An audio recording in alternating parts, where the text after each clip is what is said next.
Revoluções passivas, ela se caracteriza por ser um desenvolvimento da ordem pelo alto, e, aliás, esse pelo alto aí, você tem a presença na história do Brasil, nós como brasileiros, isso aí não é novidade nenhuma, né? Quer dizer, a independência foi pelo alto, a república foi pelo alto, 30 foi pelo alto. Em 1889, inclusive, se falou lá que o povo assistiu bestificado lá à proclamação da República, né? Porque a programação da República no Brasil foi um golpe de Estado e você não teve a participação das massas. Então, esse é uma primeira característica das revoluções passivas. A outra característica que o Gramsci ressalta é que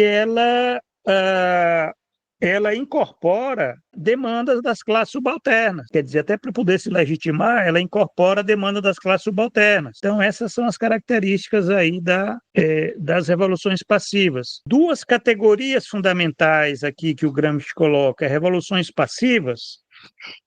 Qual a estratégia política das revoluções passivas? O transformismo. O transformismo, ele é uma estratégia política de desenvolvimento histórico do poder burguês, nas condições dadas de sociedades complexas. Essa diferenciação entre transformismo restrito e transformismo ampliado. Isso é importante para nós vermos que o transformismo ele é mais complexo do que a gente imagina, né? Em termos dessa movimentação da ordem para viabilizar a sua continuidade. Eu digo, podemos considerar o Bolsa Família, em 2008, e os programas de transferência de renda do lulismo como forças transformistas, adequadas à ordem burguesa e responsáveis pela passivização das massas, semelhante ao papel do Plano Real, em 1994. Né? Essa ideia de passivização das massas significa que, primeiro, é um transformismo ampliado. Segundo, são movimentos pelo alto. São atos do governo que atendem demandas das classes subalternas. Só para vocês verem que ainda aqui nós estamos no interior de uma revolução passiva, né? Olha só que coisa curiosa, quer dizer, quando eu falo que a era neoliberal é a era das contrarreformas, né? Isso é o próprio Carlos Nelson Coutinho também, que pode ficar esse paradoxo, né? Mas é a era das contrarreformas. Como é que você tem aí o Bolsa Família como sendo um elemento responsável pela passivização das massas, né? Semelhante ao papel do Plano Real, em 1994. Né? Se nós formos verificar que foi graças ao Plano Real que você teve aí que FHC conseguiu se reeleger duas vezes, né? Conseguiu se eleger e reeleger, né? Quer dizer, foi uma força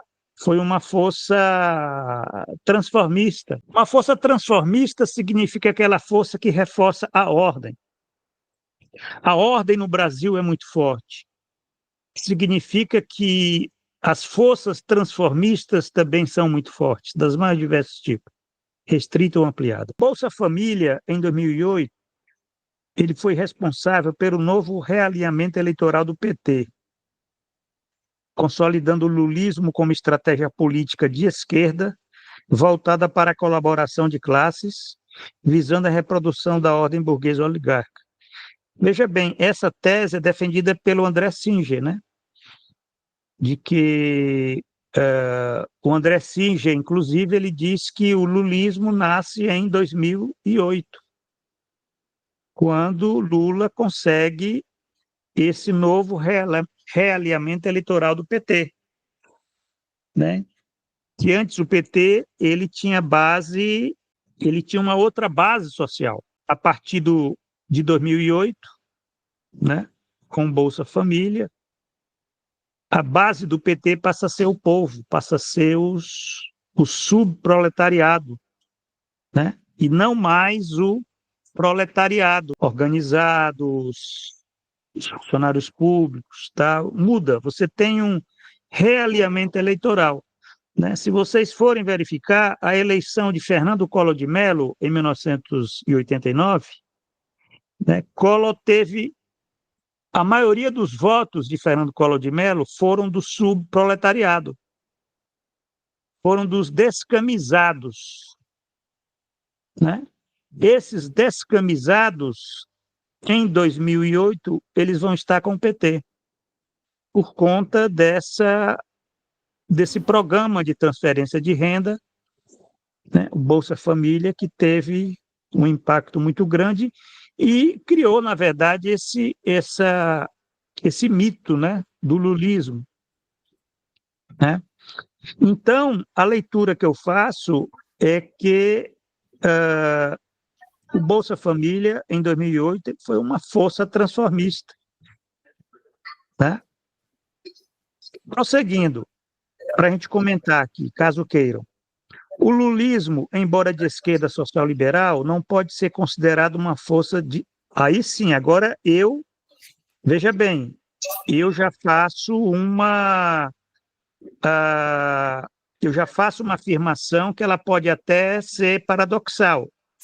Eu digo, o lulismo, embora de esquerda social-liberal, não pode ser considerado uma força de revolução passiva, pois se consolidou na era das contras-reformas. Isso aqui quem diz é o Carneus Coutinho, né? Já eu digo que a questão é mais complexa, porque aí é um período de transição onde você pode admitir que, inclusive, você tem elementos de revolução passiva e elementos de contrarreformas. Você tem elementos de contrarreformas, porque não dá para comparar o Bolsa Família com reformas no sentido como a gente entende direitos, né? Direitos trabalhistas, direitos previdenciários, né? Não dá para comparar o Bolsa Família, por exemplo, com a CLT, né? Não dá para comparar. Quer dizer, o Bolsa Família ele foi é aquilo que o André Singer falava de um reformismo fraco, né? André Singer classifica o lulismo como um reformismo fraco. Reconhece que atualmente ele é ainda menos do que isso, né? Isso em 2008. Em 2024, tem um artigo do André Singer com Fernando Rugitsky, que eu faço até referência na nota 2, né? Que ele diz que o lulismo ele não é sequer mais um reformismo fraco, ele é menos do que isso, né? E aí, avançando, ainda como forças do transformismo ampliado nas décadas de 2010 e 2020, observamos o protagonismo da extrema-direita após o golpe de Estado de 2016. Olha só, essa é uma leitura que eu não ouvi ninguém fazendo essa leitura, aonde eu leio esse protagonismo da extrema-direita após o golpe de 2016 como sendo uma força de transformismo ampliado. Pode-se levantar a hipótese de que a extrema-direita atua como uma força de contenção reformista da esquerda social-liberal. A partir de 2018, por exemplo, o bolsonarismo representou uma operação de ordem ideológica e política que redefiniu o campo da politicidade do capital, deslocando a esquerda para o centro e, em alguns casos, para a direita, com o objetivo de conter a extrema-direita como ameaça à democracia. Assim, o bolsonarismo contribuiu para impulsionar o processo de redefinição do modo de ser e agir das forças opositoras, em especial os partidos de esquerdas como o PT, configurando-se, portanto, como uma força de transformismo ampliado. Só para vocês verem como esse conceito de transformismo ampliado, ele é um conceito complexo. Você pode ter até essa força da extrema-direita como operando um efeito de transformismo ampliado. Quer dizer, como se o bolsonarismo ele contribuísse para empurrar mais o PT para a direita. O que ele já estava lá no começo da década de 2000, quando aceitou administrar o Estado neoliberal, né? Então, quer dizer, e ainda tinha aqueles elementos de um reformismo fraco, né? E hoje nem isso se quer. Hoje se confunde até com o PSDB, se a gente for verificar, enfim. Mas, nessa leitura aqui que eu faço, vocês verificam que tem um conceito de transformismo operando, né? Tem o conceito de contra-reforma, porque, na verdade, você tem o governo, instituição de um Estado, né? Um Estado neoliberal, que é incapaz de atender demandas das classes subalternas para poder, inclusive, se legitimar, né? Pelo contrário, hoje não se constrói mais nada, só se destrói. É só corte de direitos, né? Isso aí é uma característica dessa era neoliberal, né? E que de um certo modo se contrasta, por exemplo, com outros períodos. Eu vou o Francisco Erismar, por favor. Bom, boa tarde a todos e a todas. Giovanni, quando você coloca esse deslocamento, né, para o centro-direita, é interessante ver que, nesse momento, nós temos uma certa... o movimento sindical entra num processo de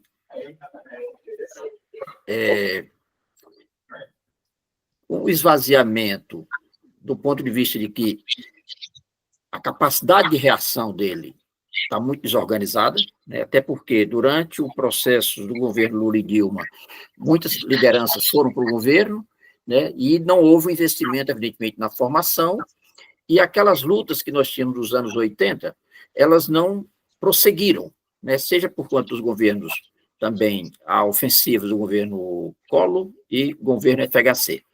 Então, a questão é, esse certo recuo, né, do movimento sindical que estava na base do PT, né, e o PT sendo um partido que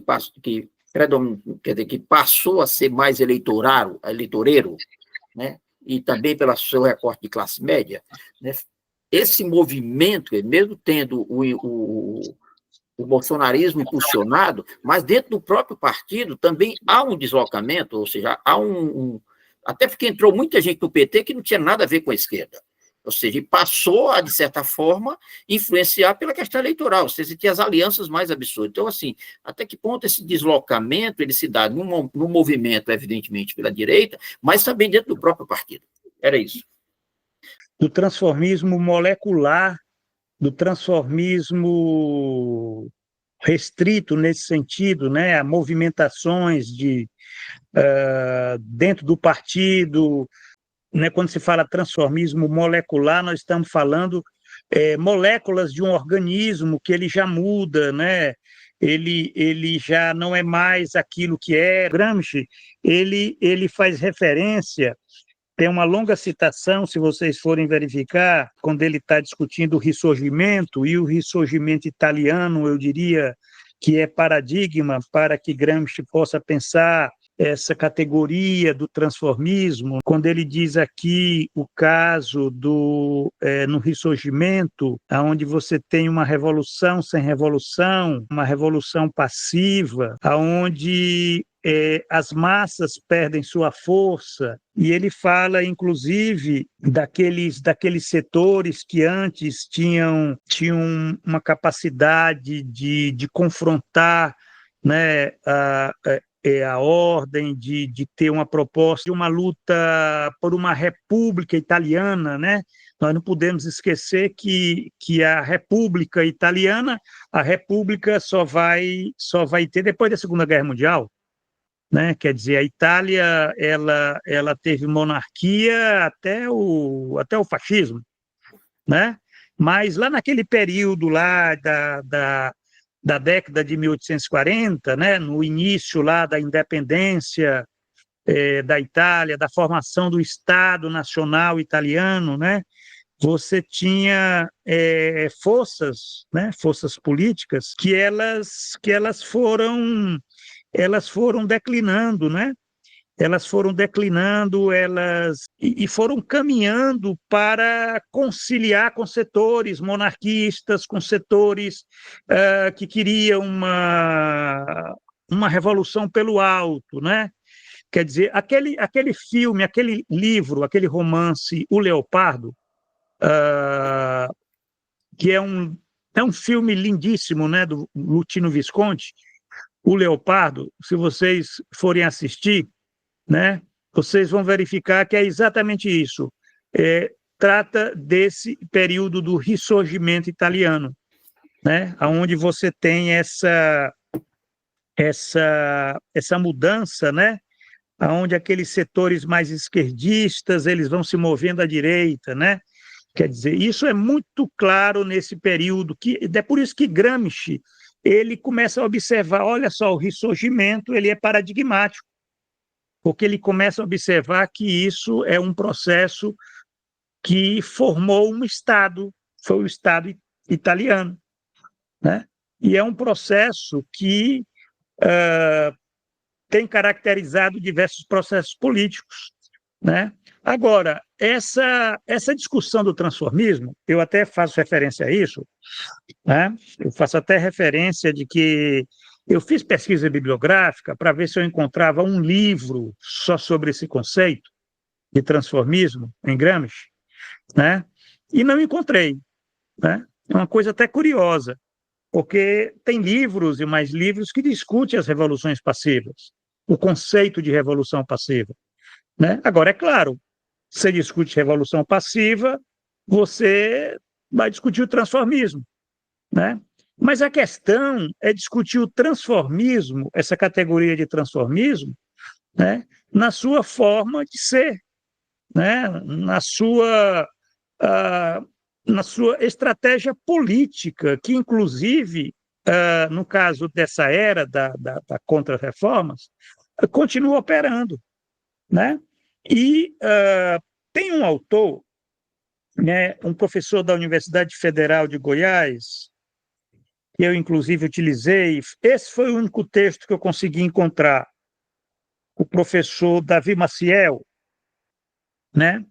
O professor Davi Maciel, ele, num artigo intitulado Notas sobre Revolução Passiva e Transformismo em Gramsci, que ele publicou na revista História Revista, né, em 2006, né, ele desenvolve mais esse conceito de transformismo, inclusive fazendo essa distinção entre transformismo restrito e transformismo ampliado, né? Inclusive pensando o welfare state e o fascismo como sendo exemplo de transformismo ampliado, né? Quer dizer, o transformismo também pode ser uma força operada por um Estado, né? Isso é que é interessante. Nós podemos até pensar, por exemplo, o Estado varguista como sendo um Estado que operou um transformismo ampliado, né? A força que ele teve, no sentido, aliás, é a forma clássica, né? Ele fez uma revolução pelo alto, né? E incorporou demandas das classes subalternas, né? É típico. O Estado varguista é típico da revolução passiva no Brasil no século XX, é o Estado varguista, né? Agora, o welfare state, depois da Segunda Guerra Mundial, os países capitalistas centrais também são exemplos, né? Tem autores que eu faço referência aqui, que inclusive consideram também como exemplos de transformismo, né? Um transformismo ampliado, né? E o fascismo também. Né?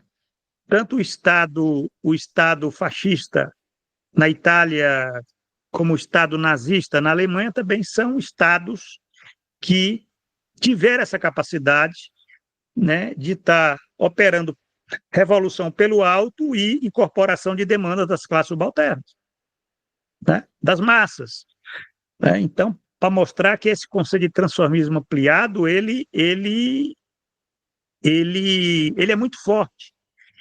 Eu pensei nisso no caso do Plano Real, em 1994, porque foi um ato de um governo, de um Estado que estava se formando, quer dizer, e que, de fato, teve um efeito muito grande, né? Um efeito muito grande, inclusive, de estar fazendo deslocamentos de grupos, de pessoas, né? A gente pode até refletir né, a influência do Plano Real no grande transformismo do PT, né? Se formos fazer alguma pesquisa, a gente pode encontrar isso daí, porque ele causou uma verdadeira causou um verdadeiro terremoto político dentro da candidatura de Lula, né? Lula perdeu 2 eleições na década de 1990, né? Por conta né? Por conta do Plano Real, vamos dizer assim, né? Que foi operado pelo PSDB, né? E vamos pensar também no caso do Bolsa Família, embora em menor dimensão, né? Quer dizer, no tamanho mesmo de um realinhamento eleitoral, que, né, no caso, que foi importante, inclusive para que Lula pudesse se reeleger e também eleger a sucessora, né? A força que teve, essa força transformista, né, essa capacidade de isso operando mesmo com todos os limites, operando já numa ordem que a gente possa dizer de contra-reforma. Porque ao mesmo tempo que você tinha a Bolsa Família, né, o programa Bolsa Família, você teve a contra-reforma da Previdência em 2003, né? Você já tinha um processo de desmonte da CLT, né, desde os governos FHC, né? Quer dizer, isso é que é interessante, essas categorias. Essas categorias, elas não são assim estanques, elas se cruzam, né? Agora, o transformismo, ele é uma categoria presente em qualquer movimento, né? Seja de revolução passiva, seja de contra-reforma. O sistema tem mais dificuldade de operar revoluções passivas, né? Tem mais dificuldade de operar revoluções passivas, né? E as revoluções passivas que são operadas, elas são desse tamanho. São revoluções que têm a ver mais com demanda das massas que possam ser incorporadas, né, dentro daqueles limites da reprodução do sistema, né? Aí você pode, daí é um elemento de passivização das massas. O que é passivização das massas? É quando o Estado, né, lá pelo alto, ele atende às demandas das massas, né? Então isso cria uma relação de fidelização das massas com o Estado, né? Mas essas demandas, elas são cada vez mais amesquinhadas pela incapacidade do sistema, de fato, estar operando reformas, né? Você não tem mais reformas. O que você tem são atendimentos, vamos dizer, a gente vai entrar numa discussão sobre a questão da manipulação, né? Quer dizer, você vai se contentar, ao invés de você se contentar com direitos, você vai se contentar agora, né, com o menos pior, né? Quer dizer, eles criam assim aquele bode expiatório e você se contenta com o menos pior. Essa questão colocada pelo Erismar é interessante, porque o Erismar ele aponta para um elemento que é parte desse complexo, e aí eu já estou concluindo e passo já a palavra para o Leon, que é essa questão de que, na medida que você tem essa constituição do Estado neoliberal no Brasil, é um processo complexo, né? Onde não se opera só revoluções passivas, grande transformismo e também contra-reformas, né? Porque você tem aí um complexo de mudanças e de transições, né? De uma era histórica para outra, né? Quer dizer, essa passagem para a era neoliberal não é uma passagem qualquer, né? Não é uma passagem qualquer, né? Para você passar, por exemplo, para eh, a era a era liberal para a era social liberal, você teve que ter uma Segunda Guerra Mundial, né? Você teve que ter uma crise em 1929, você teve que ter o fascismo e teve que ter uma Segunda Guerra Mundial para você sair de uma ordem liberal para uma ordem social liberal, que foi o período aí do Welfare State. Só para vocês verem que mudanças de eras históricas, gente, elas são contundentes, são complexas, não é uma coisa simples, não é uma passagem de ano, certo? Então, para você passar da era social liberal para a era neoliberal, você tem essa complexidade, né, que dá não apenas por ano, mas pode se dar por décadas. Quer dizer, o Estado neoliberal no Brasil ele está sendo constituído aí há pelo menos 30 anos. Só para vocês verem, constituindo-os, né? Constituído, afirmado, consolidado, né? E embora ele seja insustentável, a minha tese é essa, ele é insustentável, né? Ele é insustentável, né? O PSDB, depois do Plano Real, nunca conseguiu mais ganhar nenhuma eleição, né? Quer dizer, todos aqueles que incorporam essa ordem né, de corpo e alma, eles não ganham eleição mais. É uma coisa, quer dizer, é uma ordem. O Estado neoliberal ele é uma maldição para aqueles que tentam se eleger, porque é o que nós vemos hoje. Você tem só desmonte, né? Contra-reformas, né? É um Estado incapaz de estar atendendo aí as demandas das massas, né? Então, ele é estéril. A questão é que você tem, por outro lado, uma onda de demagogia popular que é a extrema-direita, né? Mas que é outra também insustentável. Mas, enfim, ninguém vai discutir isso. Agora, a questão de que você teve uma crise do sindicalismo nesse período de transição, de passagem, quer dizer, isso é parte do grande transformismo das esquerdas, né? Tem questões específicas, né, dessa passagem do novo sindicalismo para o sindicalismo cidadão, né, para o sindicalismo, quer dizer, o que a CUT era na década de 1980, ela não é mais na década de 2000, né, até hoje. Então, você tem mudanças qualitativamente novas no sindicalismo brasileiro, por conta das mudanças ideológicas, isso eu já discuti na minha tese de doutorado, também a questão da reestruturação produtiva do capital, né? Você teve mudanças no mundo do trabalho, nós não podemos também deixar de considerar isso, né? Na própria objetividade, né? Dessas categorias que eram a base, inclusive, do PT na década de 1980, né? Bancários e metalúrgicos, duas categorias que a reestruturação produtiva ela caiu em cima assim fulminante, né? Então a gente tem que reconhecer esse fato objetivo, né? Quer dizer, uma mudança do próprio padrão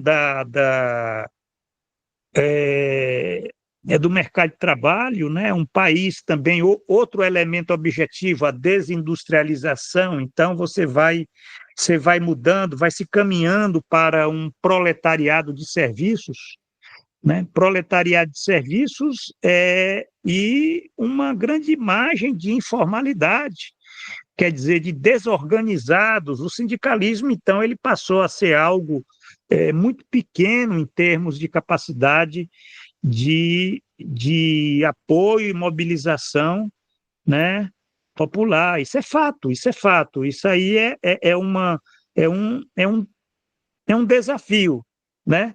Quer dizer, a qualidade das massas no Brasil mudou, né? Não adianta querer achar que na década de 2020 essa qualidade, essa composição social das massas é a mesma da década de 1980, né? A sociedade brasileira, nesse aspecto, coloca imensos desafios para a questão da organização da classe, né? Da classe, do proletariado, né? Você tem um proletariado hoje com uma outra composição social, territorial, né? Geracional,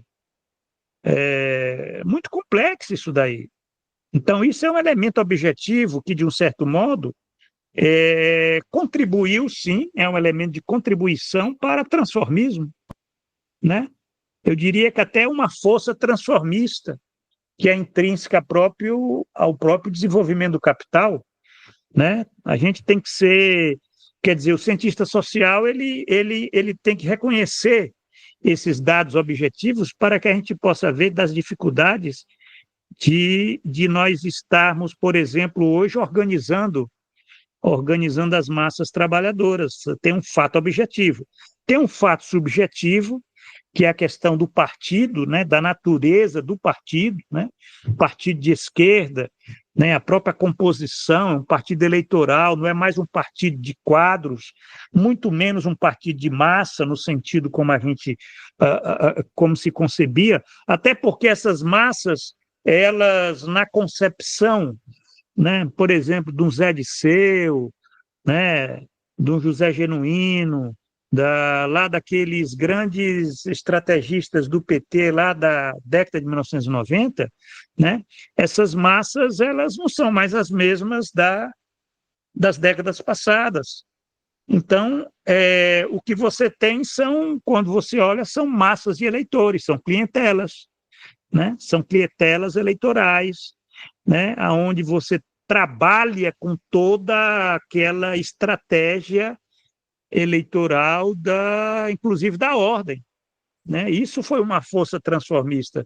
A reestruturação produtiva foi uma força transformista, né? No sentido mesmo reacionário de estar dificultando a formação, né, inclusive da catarse, né, da praxis política, da elevação, da grande política, né? Quando você fala uma força transformista, significa também uma força que vai empurrando para a pequena política, né?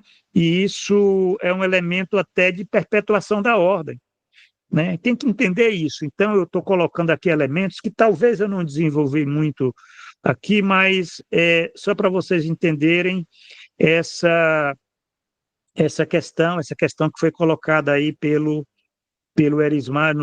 Ô, Giovanni, eu só queria destacar uma coisa aqui, que eu acho importante desse capítulo, do seu livro, e na realidade da sua carreira, né? Parece que é uma coisa que vem atravessando. Quando a gente pega lá o novo e precário mundo do trabalho, a gente já via a preocupação que você tinha com a questão da subjetividade.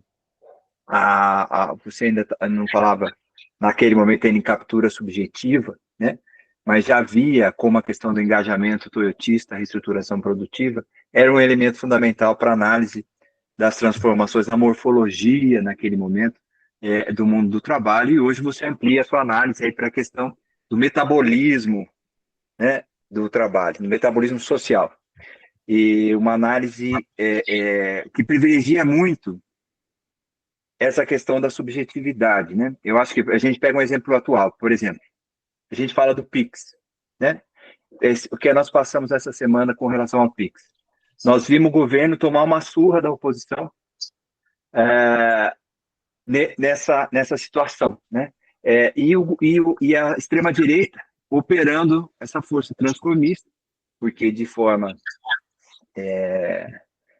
mentirosa, né, se coloca ao lado do povo, escondendo, na realidade, os grandes interesses dos bancos por trás de tudo isso, mas se colocando ao lado do povo como defensora desse povo, enfim, frente a uma medida do governo que realmente era uma medida vamos dizer assim, controversa, para a gente não entrar em polêmicas aqui sobre uma medida correta, enfim, quem é a favor, quem é contra, não é essa a questão. Mas é pensar que esse grande transformismo, né, operado pela direita, atendia essa demanda da população melhor que o governo, mas escondendo aí, obviamente, o que estava por trás de tudo isso, né? Então, o Estado ampliado, que você fala lá no primeiro capítulo, é fundamental para entender essa questão do transformismo, porque traz a questão da sociedade civil, né? Traz essa sociedade civil como algo que deve ser operada, e num movimento intrínseco, essencial do próprio capital, porque daí você vai começar a trazer do liberalismo clássico toda essa transformação, passando pelo liberalismo social e agora pelo neoliberalismo. Toda essa operação, né, dessa força da sociedade, dessa categoria da sociedade civil, a partir desse grande transformismo, desse conceito de grande transformismo e transformismo ampliado, né, e o restrito que você vai colocar. Para tudo isso, gerenciando essa contradição essencial do capital, né, entre a aparência e a essência. Essa questão da exploração da força de trabalho, enfim, né, de uma sociedade de classes que se divide entre interesses diversos, mas a subjetividade como essa materialidade, né, compondo esse par entre objetividade e subjetividade, né, da materialidade das transformações sociais, da materialidade do processo de desenvolvimento, seja ele político, seja ele da morfologia do trabalho com a reestruturação, retomando lá o seu livro de 2001, né?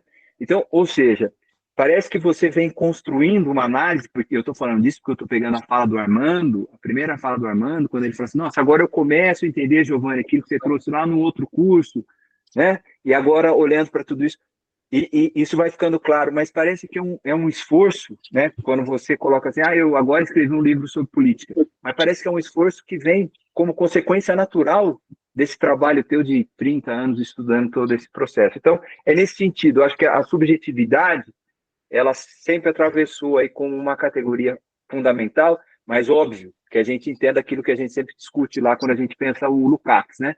Como uma personalidade, né? Como essa integração de um processo das determinações com a questão da teleologia, a causalidade e a teleologia, enfim, trazer esse ponto para a gente pensar esse ponto atual da questão do governo que nós vivemos aí na nossa sociedade e a operação pela extrema-direita da questão do PIB. É isso, Giovanni.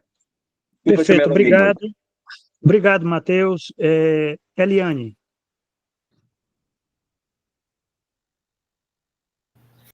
Professor, eu vou ser bem breve e pontual. Essa análise que o senhor traz a partir do Bolsa Família, eu fiquei pensando no programa Minha Casa Minha Vida. Ele era, né, uma reivindicação dos movimentos que lutam por moradia, mas a sua formulação ela foi construída não com esses movimentos sociais, mas com o mercado imobiliário, né? Com esses agentes hegemônicos do capital. E aí, me parece que essa análise que o senhor traz, ela é pertinente para eu ler também o Minha Casa Minha Vida na atualidade. E aí, a minha dúvida, né, seria se eu estou correta, e se o senhor poderia comentar um pouco sobre isso. Porque também é um carro-chefe desses últimos governos do PT. É isso, obrigada. É isso, interessante, Eliane, interessante, porque é aquilo que o Carlos Nelson Coutinho coloca, né? De que você tem a apropriação, né, de demandas das classes subalternas, né, pelo alto, né? Mas essa apropriação, ela vai ocorrer não a partir do novo, mas do velho, né? Isso é que é interessante, essa dialética entre o novo e o velho, né? Quer dizer, você apropria aquilo que é novo, mas você opera a partir do velho, né? É como esses programas que a gente vê aí, né? Você se apropria de demandas, por exemplo, o caso do SUS, né? Eu estou aqui vendo à mente o caso do SUS aí, e tal, né? Que é o novo, porque é um sistema novo, é algo, inclusive, do mundo, é uma vitrine, né, de como tratar da saúde pública, né? Mas o que você tem é uma operação pelo velho, porque você incorpora aí uma série de organizações, de todas essas entranhas que fazem parte do Estado neoliberal, que eles estão lá, né, cupinhando aquilo que é novo, né? Isso é muito interessante. Essa questão, por exemplo, aí da que está sendo feita, que o governo acabou de lançar aí sobre mais professores, né? Bolsa para professores, para tentar lidar com essa falta de professores é, é, no ensino médio, né? E se nós formos verificar, você tem essa dialética aí entre o novo e o velho, né? Quer dizer, é novo essa necessidade de você ter mais professores, porque ninguém quer ser professor no Brasil, né? E isso é um problema que tem que ser enfrentado. Como é que você vai estar impedindo que daqui a alguns anos você falte professor nas escolas, né? Mas o que é que se faz? Você adota uma estratégia velha, né? Você dá bolsas, dá 20 mil bolsas, né? Quando, na verdade, você tem, né, a necessidade de milhões, você dá 20 mil bolsas, quer dizer, o formato, ele é velho.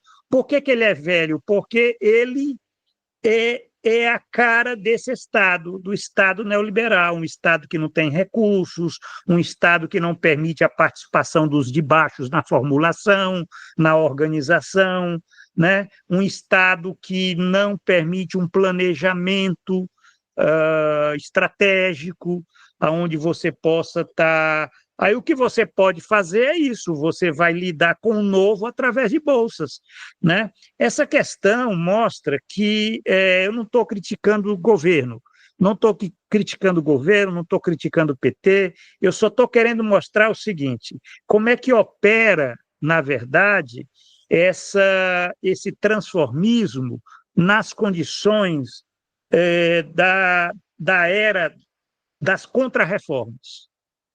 Porque, na verdade, é isso que se trata. Na era das contrarreformas, você vai ter exatamente essa dialética entre o novo e o velho, né? Não é que você não vai ter o novo, você tem, né? O próprio governo Lula tem feito coisas novas, mas o que nós vemos são os limites colocados pelo velho, né? E isso que faz a diferença, né? Que faz aquilo que é pequeno, né?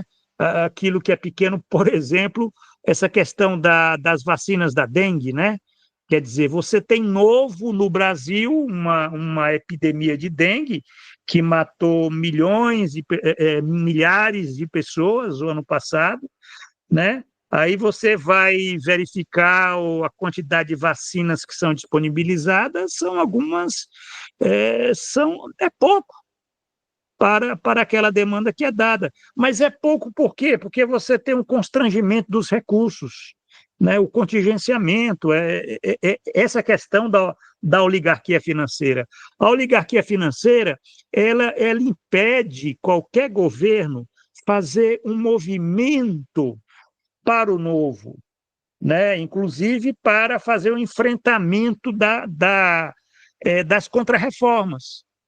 Se você for verificar, essa é isso que tem acontecido, né? O que é que mudou depois que Lula assumiu em 2003? Ele não mudou a reforma do novo ensino médio, não enfrentou a questão da reforma trabalhista, não enfrentou, nem tocou na questão da reforma previdenciária.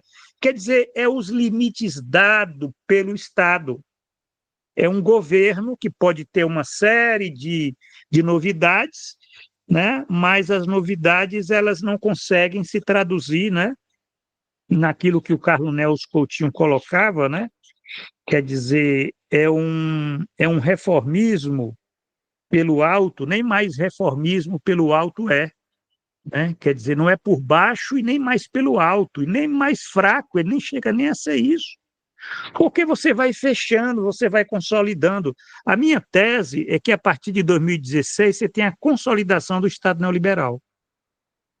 E essas diferenças entre constituição, afirmação, consolidação, elas dizem respeito à dialética, ao movimento, ao tempo, né? Se você deixa, né, a dominação ela se estender, ela cria raízes, ela coloca mais impedimentos, e isso a gente vê.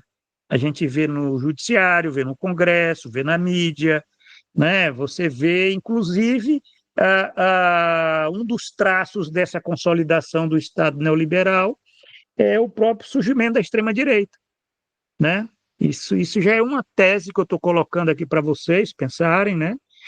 Quer dizer, o que é que tem a ver a extrema-direita com a consolidação do Estado neoliberal? Tem tudo, né? Porque a consolidação do Estado neoliberal é a frustração com todas aquelas demandas que estavam represadas lá no neodesenvolvimentismo, né? Naquele período lá dos governos Lula e Dilma, né? E essa frustração, né?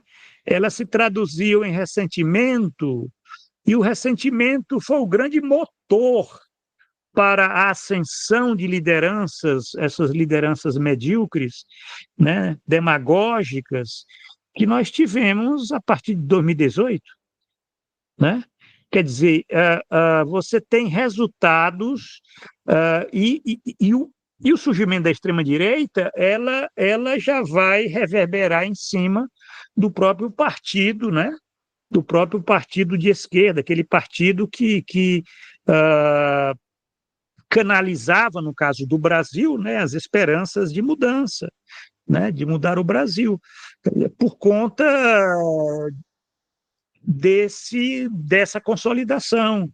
Né? Quer dizer, a consolidação ela tem elementos de contrarreformas, né? Na verdade, se avançou nas contrarreformas, né?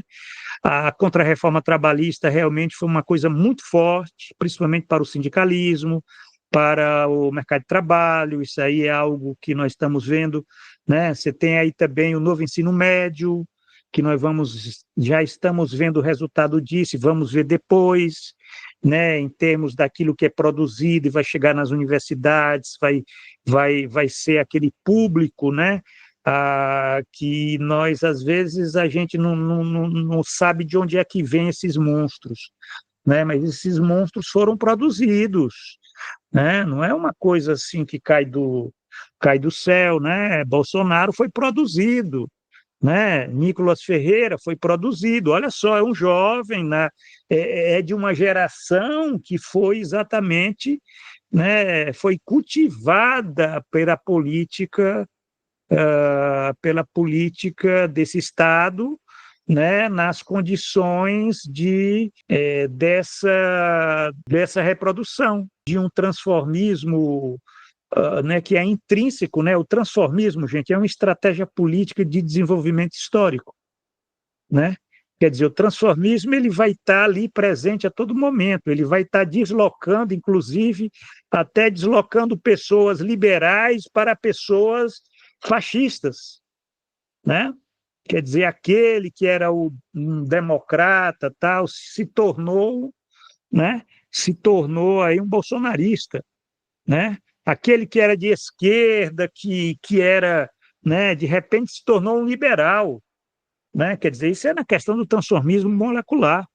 Mas o transformismo ampliado, a gente vê também isso nesse movimento do Estado, né? Um Estado que não consegue mais fazer reformas, né? Faz contra-reformas.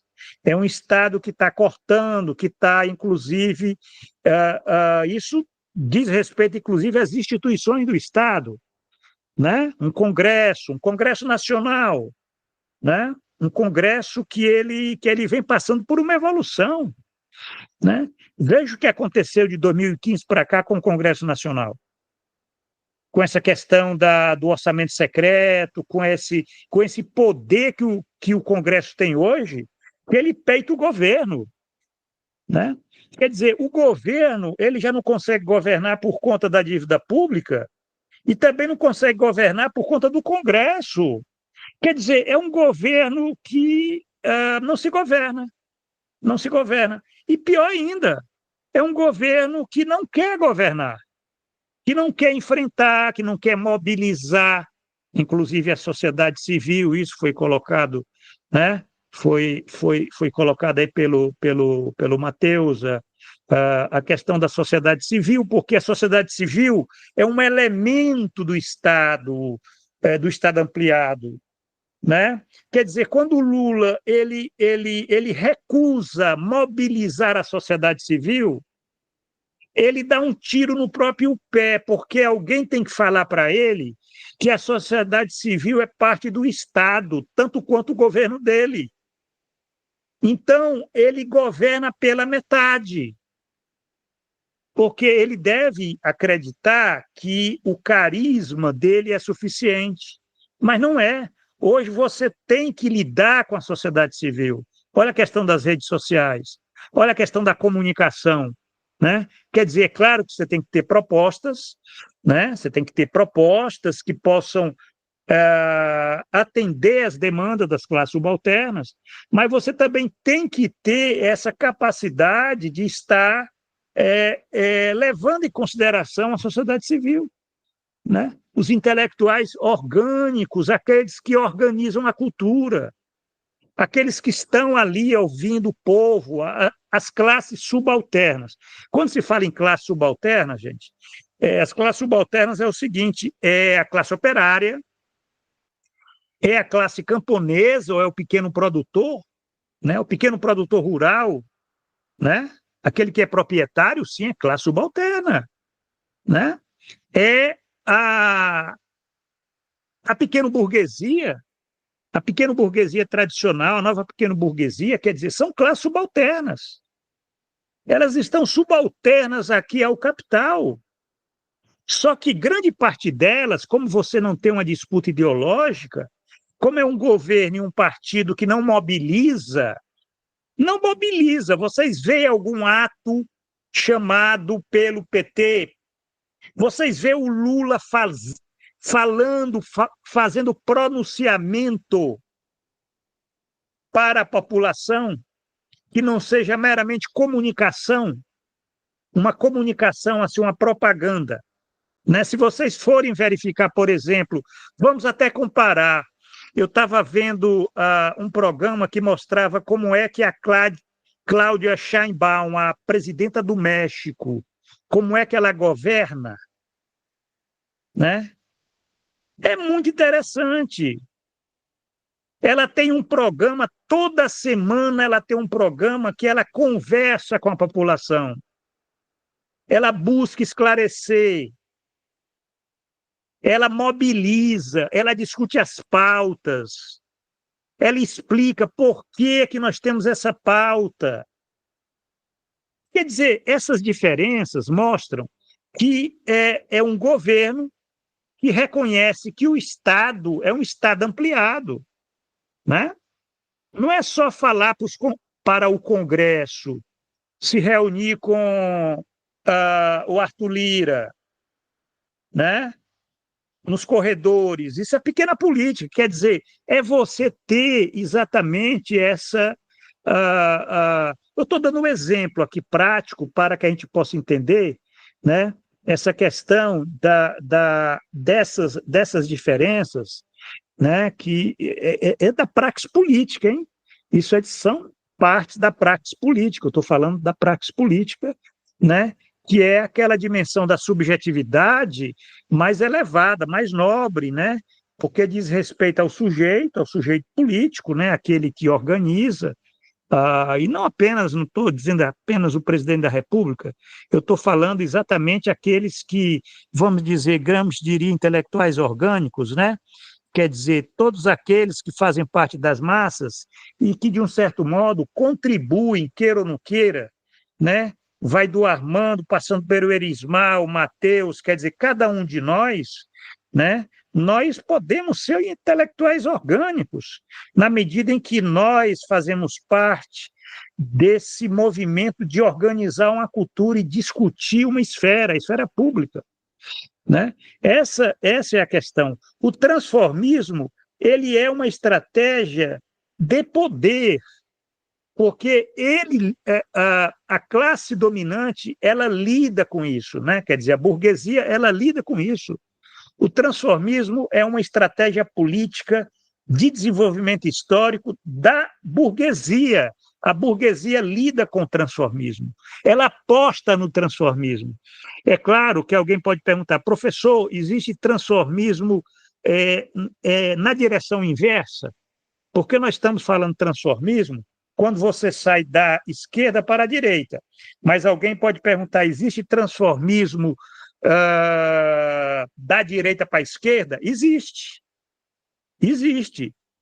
Nós podemos viver um período histórico em que, vamos imaginar, você tem um movimento de massa, uma ascensão, um governo que, de um certo modo, consegue dar uma direção política, né? Isso pode fazer com que pessoas de direita elas mudem e elas abracem a esquerda. Você teve períodos históricos que aconteceram isso, né? Você teve períodos históricos, por exemplo, né, que algumas personalidades eram de direita, se tornaram de esquerda, né, porque elas foram nessa corrente, né, nessa corrente social, né? Isso é possível. Agora, é claro que isso é parte de uma... se acontece isso, você tem uma crise orgânica, né? A crise orgânica é uma crise de hegemonia. Estou só utilizando conceitos gramscianos, né? Uma crise orgânica é uma crise de hegemonia. Uma crise de hegemonia significa que uma classe dominante, uma classe dirigente, está perdendo espaço, né? É diferente do nosso tempo. Quer dizer, o capitalismo ele vive uma crise estrutural, mas não vive uma crise orgânica, né? Uma crise orgânica significa que você tem um organismo que já está deprimido, né? Onde você tem, inclusive, a possibilidade aí de uma revolução, né? Não é o nosso caso, a gente vive uma crise estrutural do capital, né? Onde o capitalismo não apresenta sinais de crise orgânica.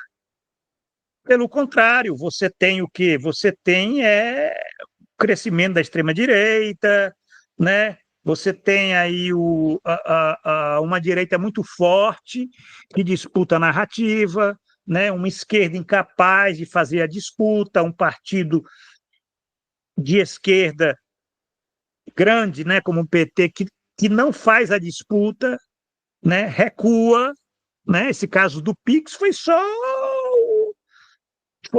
um pequeno exemplo aí de que é um governo incapaz de fazer a disputa. Não disputa nada. Recua, mas quer manter, né? Quer dizer, não faz... Então, essas questões do transformismo, elas fazem parte do desenvolvimento histórico, né? Lembrando aqui do que falou, quando o Matheus falou da organização da sociedade civil, né? Acho que o professor também falou da dificuldade até da abstenção do PT de mobilizar as massas. Quando o Matheus estava falando, eu já pensei, mas o problema é que talvez a organização da sociedade civil hoje, a mais forte, está nas redes sociais. Talvez não sejam mais nem os partidos políticos, na verdade. E é até um problema você organizar manifestações, por exemplo. Eu fui aqui em Florianópolis a manifestações, aquela contra ele não, né, que tinha um grande público LGBT, e aqui qual foi o resultado daquilo? Bolsonaro subiu nas pesquisas eleitorais. Então, é muito complicado. Eu acho que um problema grave da esquerda hoje, no Brasil pelo menos, é a falta de intelectuais orgânicos e, para piorar, intelectuais orgânicos que saibam, digamos, entre aspas, mexer na internet. que é uma dificuldade para nossas gerações, né? Para quem nasceu antes de 2000, tem dificuldade com isso mesmo. O professor falou agora da presidente do México, né? O Lula, acho que ele não tem essa, como é que eu vou dizer, desenvoltura em redes sociais. Ele tem uma vantagem muito grande, que é a força política dele advinda do sindicalismo na década de 80, e é isso que mantém, acho que o lulismo até hoje é isso. É o resquício dessa força política do sindicalismo na década de 80, é o lulismo. Só que ele não tem essa desenvoltura com redes sociais, e a situação do Pix prova isso. A pura desinformação fez com que o governo recuasse na questão do Pix. E, historicamente, as esquerdas, como o professor falou na eleição de 1989, né? Lula podia ter vencido, não venceu por quê? Porque naquela época havia um monopólio do conhecimento, das informações pela Rede Globo. E a Rede Globo detonou Lula. Até depois, também as eleições de Fernando Henrique, também a Rede Globo apoiada por Lula. E agora, esse monopólio só caiu agora com as redes sociais, só que as redes sociais estão na mão da extrema-direita. Como o dono do Twitter lá, eu esqueço o nome do cara, parece que é um ato falho, não quero lembrar do nome dele. O nome do Twitter, o X, né? Agora Elon Musk. Agora do Facebook também parece que tá sendo transformado, né, professor? Tá passando por um transformismo para ir para a extrema-direita. Depois que o Donald Trump ganhou lá, ele está sendo afetado, né? O barco dele está indo para a extrema-direita. É isso. Outra coisa, professor, só para concluir, peraí, cara. Sim. Professor, eu acusava o PT, os governos do PT, de serem governos neoliberais. Agora, a partir da aula de hoje, professor, pensando aqui, e do que eu estudei também, né? Tá me parecendo que não. Eu acho que vocês concordam, não sei. O PT, na verdade, é um governo social-liberal dentro de um Estado neoliberal, como o professor está falando, né, do Estado neoliberal. E ele, na verdade, é um incômodo dentro desse Estado. E para retirar, o que aconteceu? O Plano Real gerou uma miséria tão grande, uma situação social tão desgraçada, como é representado no filme, professor, no Central do Brasil, representa a situação social da época do Plano Real, aquela miséria ali que a gente via, e que eu via nas ruas de Natal, por exemplo, eu morava em Natal na época, turbas de pessoas pedindo esmolas na rua. Aquela situação fez as pessoas penderem para a esquerda, para o PT, para o lulismo, porque tinha proposta social liberal, né, de melhoras, e como o professor falou em outra aula, o PT é um partido sindicalista, é isso que ele é, aí ainda é. Ele quer melhoras no capitalismo dentro do capitalismo, é isso que ele é. E foi isso que as massas quiseram e querem eleger o PT.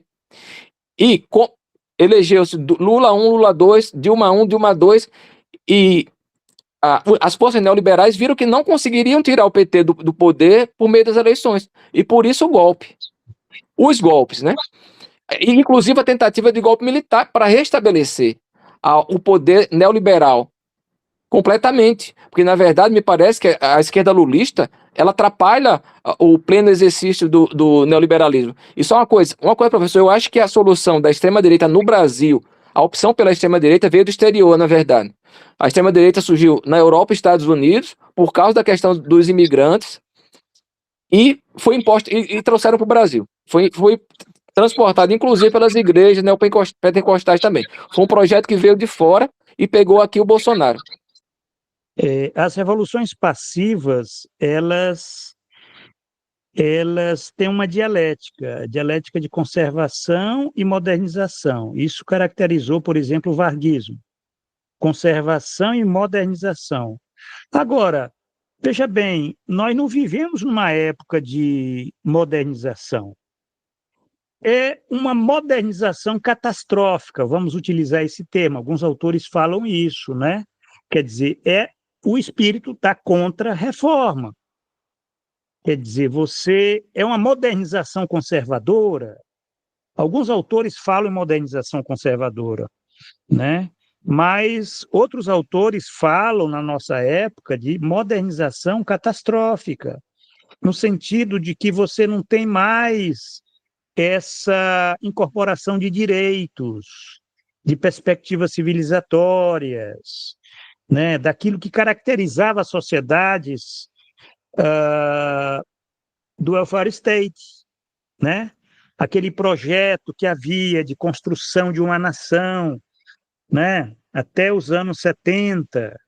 Dos anos 80 para cá, o Brasil ele vive um processo muito particular, né? Um processo de estagnação, crise, né? E quando abraça aí o neoliberalismo, aí os sinais eles já mudam, quer dizer, é revolução passiva, mas uma revolução passiva capenga, meia boca, que vai dar na contra-reforma, quer dizer, um novo modo de desenvolvimento histórico.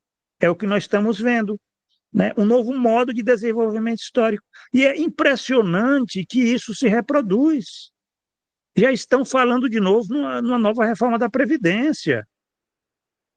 Já estão falando de novo que há necessidade de uma nova reforma trabalhista. Já estão falando de novo que nós temos que tirar, temos que cortar recurso, acabar com o piso da saúde e da educação. Gente, isso é desmonte, isso é catastrófico, isso não é modernização, né? Só para vocês verem essa diferença qualitativamente nova que havia com respeito às outras formas históricas. É essa discussão que é importante que a gente tenha, independentemente das discussões específicas sobre um governo, outro, um partido, outro, tal. Quer dizer, porque isso aí tudo passa, né? O governo Lula passa, o PT passa, né? Mas o que fica, o que é que fica? É o Estado neoliberal, essa forma, essa materialidade política que tem essas características, né? E essas categorias que vocês aprenderam lendo esse livro, né? Revolução passiva, transformismo, contra-reforma, né? São categorias chaves para a gente abrir e entender esses acontecimentos e não ficar meramente naquela dimensão mais imediatista, né? Que a gente vê hoje quando se discute, por exemplo, a política, né? Ou quando se discute a história, né? Porque o que nós estamos fazendo aqui é discutindo a história. Eu estava vendo o capítulo 2, o metabolismo político do Estado neoliberal, revolução passiva, contra-reforma e transformismo. E aí veio, né, lendo esse capítulo, veio como um pensamento, né, não sei se estou errada, que a estratégia política, ao longo do processo histórico, porque esse capítulo aqui nos leva para a história, né, compreendermos historicamente como se vai dando esse processo, e aí a gente vê a desobjetivação e implantação de uma nova subjetivação, uma nova subjetividade. E ao longo do liberalismo clássico ao neoliberalismo, nós vamos vendo, forjando-se essa contradição do capital e o trabalho, que eu considero, então, esse grande ponto, né, não sei se estou errada, do transformismo, porque ele atua nessa transformação, mas ele vai atuando ao longo do tempo na subjetividade. As redes atuam na subjetividade. E aí, internalizando essa subjetividade da política neoliberal, o Estado neoliberal, a massa, a sociedade civil vai se convencendo, se conciliando, aceitando e sendo cooptada. E aí passa pela minha cabeça que o Estado neoliberal, ele atua, então, na desinformação, porque ele tem um projeto, e o projeto dele tem como um dos braços a deteriorização da educação, porque a educação, ela atua na formação, ela atua na subjetividade.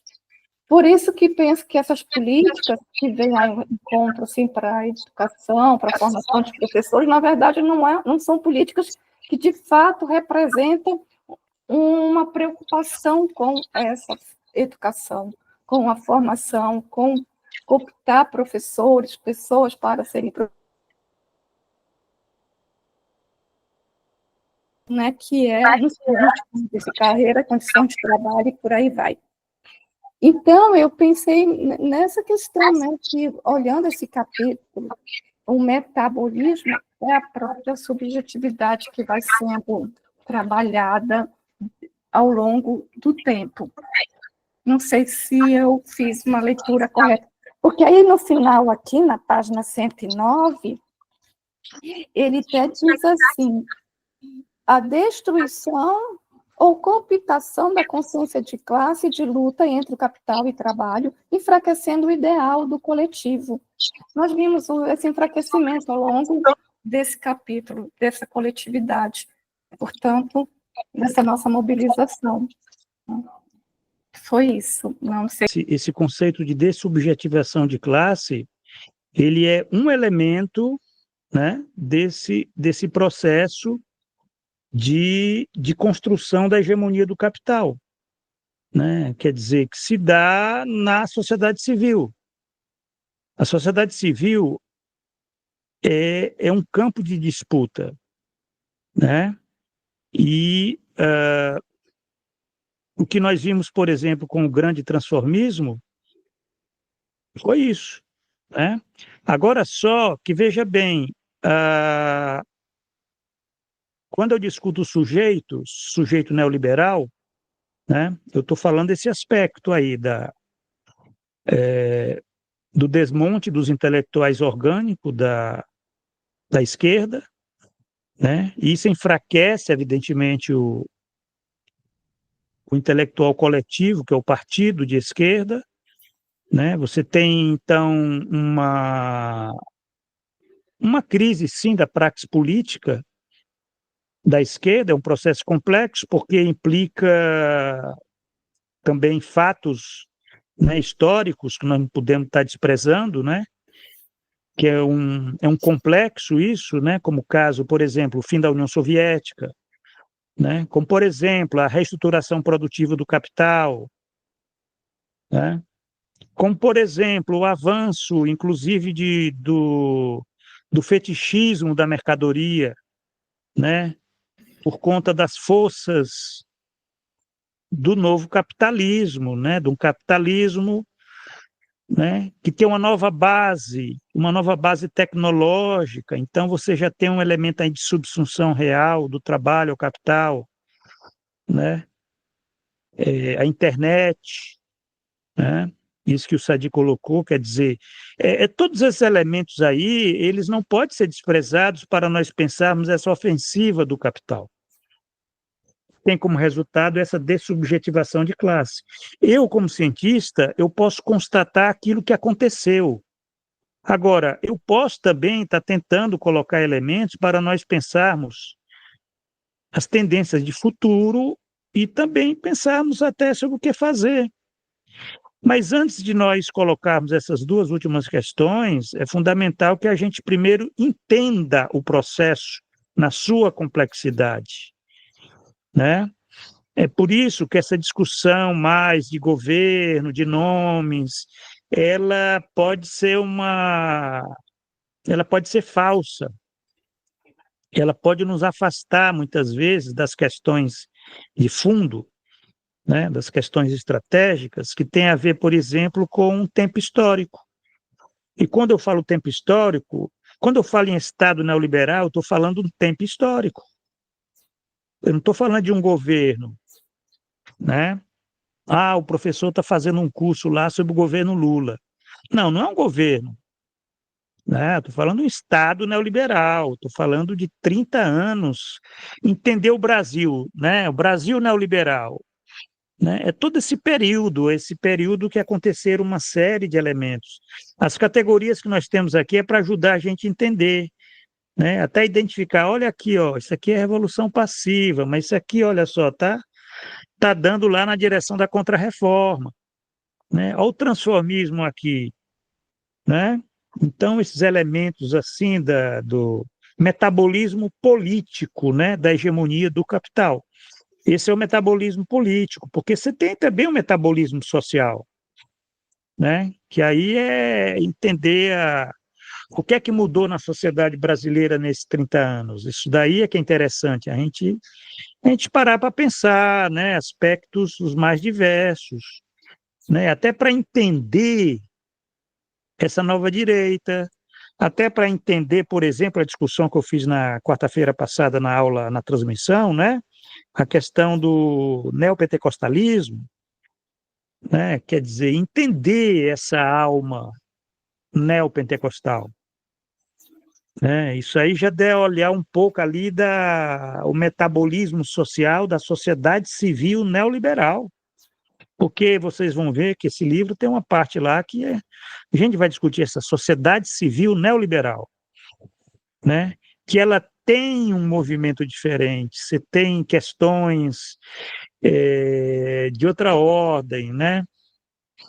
De ordem cultural, demográfica, né? Territorial, né? Porque o Brasil hoje ele tem um campo que nós não podemos mais estar desprezando o interior, né? Que é o interior hoje é mais dinâmico que o litoral, né? Quem tem ressaltado muito isso é o professor Márcio Postman, né? Quer dizer, o Brasil é mais dinâmico hoje nas regiões onde você tem um agronegócio. O litoral vive uma crise, as metrópoles vivem situação de estagnação, né? Então você tem mudanças, são finas essas mudanças aí. E esse mapeamento ele é interessante porque eles compõem né, fazem parte, eles dão o conteúdo desse metabolismo político, da hegemonia do capital, né, onde essas forças elas se apropriam disso, né? Quer dizer, a extrema-direita se apropria disso.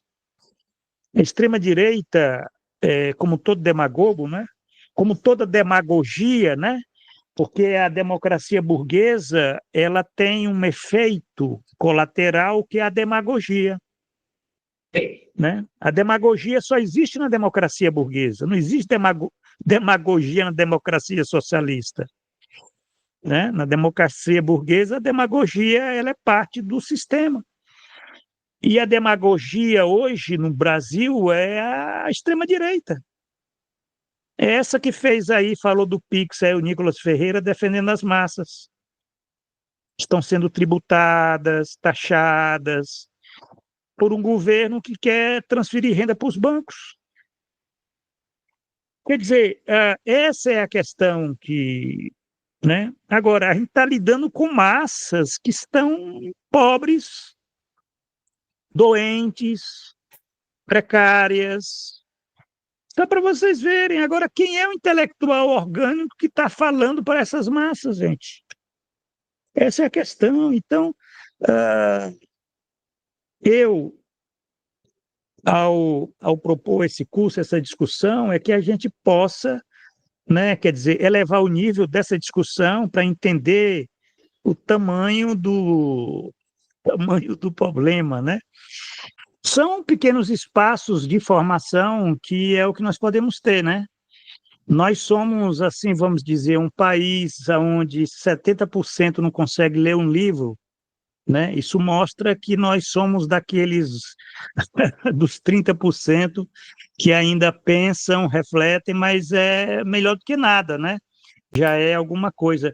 Antes de concluir, gente, eu queria só comentar, o professor Matheus de Castro fez uma observação que eu acho importante comentar. Esse capítulo é um capítulo complexo, um capítulo difícil. Nós não discutimos todas as questões que estão aqui, né? É um capítulo que tem, inclusive, várias entradas para discutir, inclusive, essas formas de subjetivação, né? Entre o liberalismo clássico, o social-liberalismo, o neoliberalismo. Quer dizer, isso é muito interessante, pelo menos essa elaboração. Eu acho que é uma elaboração nova, vocês não vão encontrar isso em outro lugar, né? Para mostrar que a hegemonia do capital, ela se dá a partir desses processos. Eu falo transformismo, mas você tem um processo mais complexo que diz respeito à construção dessa hegemonia do capital, né? O transformismo é uma estratégia política. Enquanto estratégia política, ele faz o deslocamento dos sujeitos, né? Através, por exemplo, de uma ação restrita ou de uma ação ampliada, né? Ação ampliada, ação do Estado, ou uma ação restrita através da ideologia, né? Por exemplo, só um exemplo. Agora, tem questões ligadas aí à subjetividade, à subjetivação, né? A questão das relações sociais, que entra a questão da mídia, entra a questão da tecnologia, né? Só para vocês verem que uma análise rica, quanto mais elementos ela conseguir regimentar, né? Quanto mais determinações, mais rica fica a análise, né? Então, duvidem de qualquer análise simples, né? Porque a análise ela tem que articular múltiplas determinações para que a gente chegue no concreto. O Matheus, aqui na página 95 para 96, eu fiz uma afirmação que é uma daquelas afirmações que a gente faz especulativas, e eu queria ver se bate, aonde eu digo, no entanto, né? Bom, eu digo assim, o ato fundador do Estado neoliberal no Brasil, né, o Plano Real e o governo FHC na década de 1990, olha só uma afirmação aqui ousada, né? O ato fundador foi o Plano Real. Ocorreu no auge do grande transformismo da esquerda brasileira. Tudo bem. No entanto, quando o Estado neoliberal se consolidou, a partir de 2016, né? Porque quando eu falo se consolidou, significa que tem uma data, né? Se vocês forem ver, as datas é assim, né? Você tem a Constituição até 2002, você tem a afirmação de 2003 a 2015 e você tem a consolidação com golpe em 2016. Então, quando o Estado neoliberal se consolidou e com ele a contra-reforma, né? Porque eu estou partindo do princípio que a era neoliberal é a era da contra-reforma, né? Aí eu digo, o transformismo perdeu sua força social e política. Eu estou fazendo uma afirmação que é uma afirmação hipotética. Eu digo que o transformismo perdeu sua força social e política. Quer dizer, com a consolidação do Estado neoliberal, você não tem mais aquele movimento todo do grande transformismo da esquerda na década de 1990. É como se você olhasse assim e essa movimentação, ela, né, estava todo mundo ali junto, né, não havia movimentação né, para a grande política, estava tudo reduzido ali à pequena política. Aí eu digo, embora tenha operado, né, nos limites da revolução passiva promovida pelo PT, né? Quer dizer, aí o professor Matheus observou e disse, oh, mas como é que nos limites da revolução passiva se consolidou a contra-reforma, né? Na verdade, como é que eu poderia explicar? Eu poderia não explicar, reconhecer que isso foi um deslize, né? Na verdade, você não tem revolução passiva mais no Brasil, né? O que você tem é contra-reforma. Isso poderia ser uma afirmação dura, né? Eu não sei se Carlos Nelson Coutinho concordaria, porque quando Carlos Nelson falece, ele está elaborando isso daí, eu digo isso, né? Quer dizer, elaborando contra todos, hein? Porque os outros marxistas gramscianos, eles não concordam com essa tese, né? E eu comprei essa tese. E, além disso, eu vinculei ela à questão da crise estrutural do capital, né? Mas também, veja bem, né? Questão contra-reforma. Mas quem foi que disse que a contra-reforma, e aí entra a questão, ela anula, ela acaba com essa estratégia política, também a estratégia política da Revolução Passiva. O fato da Revolução Passiva estar amesquinhada, né, não significa que ela desapareceu, né? O fato de ter contra-reforma é só o modo como aparece esse amesquinhamento da revolução passiva. O que é o amesquinhamento da revolução passiva? É essa dialética entre o novo e o velho, né? Aonde você não tem reforma, mas você faz aquelas mudanças e tem gente até que diz que é um governo, né? O governo Lula é um governo de reformas, sem entender nem o que é reformas. Mas é porque você vive naquele claro escuro, entendeu? Então, isso está sendo, essa tese, ela é uma tese em elaboração.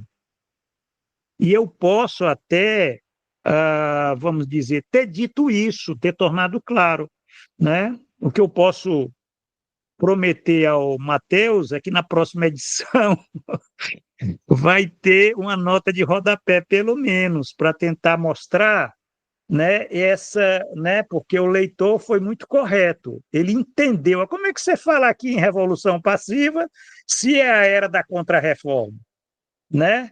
Aí tem que entender essa construção, isso é que é interessante, a parte teórica, né? A teoria, a elaboração teórica, gente, que é tão avessa, né? Hoje em dia, na academia, ninguém faz mais elaboração teórica nenhuma, né? Mas eu adoro elaborar teoria, né? Porque sem teoria você não consegue ter a chave para a realidade. Então, essa questão de você pensar, né, essa era aonde se amesquinhou essa estratégia tão fundamental de desenvolvimento histórico que é o transformismo, esse amesquinhamento, ele é a contrarreforma, ele aparece como contrarreforma, porque é isso que se trata, isso que eu falei para vocês, contrarreforma da Previdência, contrarreforma trabalhista, contrarreforma do ensino médio, quer dizer, o que você tem é desmonte, né? Agora, aparece como modernização, aparece como reforma, né? O governo Tarcísio é um governo de mudanças, de reformas, privatizou. Olha o governo, quer dizer, isso daí mostra o amesquinhamento da revolução passiva. Porque no passado a revolução passiva estava vinculada, é claro que era pelo alto, era o Estado pelo alto, as massas elas estavam lá controladas, certo? Mas as demandas das massas elas eram atendidas parcialmente, é claro, né, pelo Estado. Né? Basta ver o welfare state, basta ver o fascismo. No caso do Brasil, é o Estado Nacional Desenvolvimentista, né? O próprio desenvolvimento, o crescimento econômico.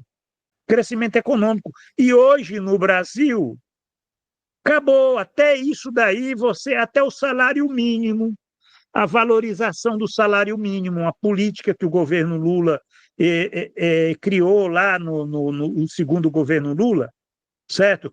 Criou. Esse governo acabou, ele colocou um teto, né? Reduziu, né? Isso chama-se o quê? É um amasquinhamento. Era um arremedo de reforma, né? Porque não é reforma você valorizar aquilo que é um direito, né? Você não criou um direito, você valoriza um direito, que é o salário mínimo, né? Agora se colocou um teto, se reduziu a valorização, quer dizer, isso é o amesquinhamento. Agora, como é que se vende? Como sendo estabilidade monetária, combate à inflação, né? Você vai ter, quer dizer, é o discurso politicista. Então, como o Matheus fez referência, né? E eu achei muito, né? Quer dizer, ele leu realmente o texto, isso é interessante. Eu peço que aqueles que não leram, leiam esse capítulo, que é um dos capítulos mais importantes desse livro, né? Dessa primeira parte, ele é fundamental, né? Para entender essas categorias tão importantes. Eu, inclusive, na quarta-feira passada, gente, eu discuti o neopentecostalismo, né? Eu esqueci, deveria ter falado dos proletaroides, que é outro conceito que eu criei. Eu criei em 2015 esse conceito. Eu falei do precariado e falei também dos proletaroides. Os proletaroides é o burguês, é o pobre de cabeça burguesa, certo? Que é um produto daquele período lá do governo Dilma, né? Que se falou que o Brasil é um país de classe média, né? Aí o Lula com aquela coisa do consumo, né? Então é aquela coisa de que agora vocês vão comer picanha com cerveja. Então, quer dizer, é tudo tentando, num país de miseráveis, você criar um ethos burguês. Aí tem esse termo proletaroide, que é um termo, inclusive, utilizado pelo sociólogo Max Weber, que significa exatamente isso, né? O que é o proletaroide?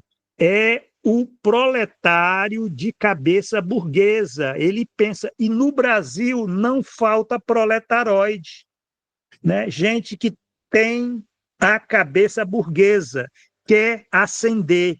Aí tem a teologia das marcas, do status, daqueles que... Eu lembro que na época estava tendo aquelas invasões do shopping center pelos pobres, né? Eu não sei se vocês lembram, que criou todo aquele clamor, né? A classe média ficou toda estupefata, né? Porque tinha pobre andando de avião, e aquilo criou todo um ódio aí contra os governos do PT e da Dilma. Mas o fato é que o governo ele incentivou, né, a formação desses proletaroides, porque é um governo que não educava, né, o proletário para ter uma consciência de classe proletária, né? Pelo contrário, né, queria transformar o proletário em classe média, né, com cabeça burguesa, com ethos burguês, com os valores burgueses, e deu no que deu, né? Quer dizer, um partido que não forma a consciência de classe, ele vai ser engolido por aqueles que estão sob a hegemonia burguesa, né? Quer dizer, trabalhador é se transformar em classe média, como hoje se fala que o Brasil é um país de classe média. Isso é uma operação ideológica muito perigosa, né? Porque, na verdade, o Brasil é um país de trabalhadores, né? Classe trabalhadora, de proletários, é o proletariado de serviços, da indústria, da agricultura, mas ninguém fala mais nisso. Ninguém fala mais em classe trabalhadora, muito menos em proletariado, né? Mas fala em classe média, né? Quer dizer, quando a classe média, na verdade, é aquela que defende o quê? Defende a democracia liberal, defende os valores burgueses, que não tem compromisso com a emancipação, apenas com o consumo, né? Aquilo que o nosso querido partido de esquerda, que é o PT, defende, né?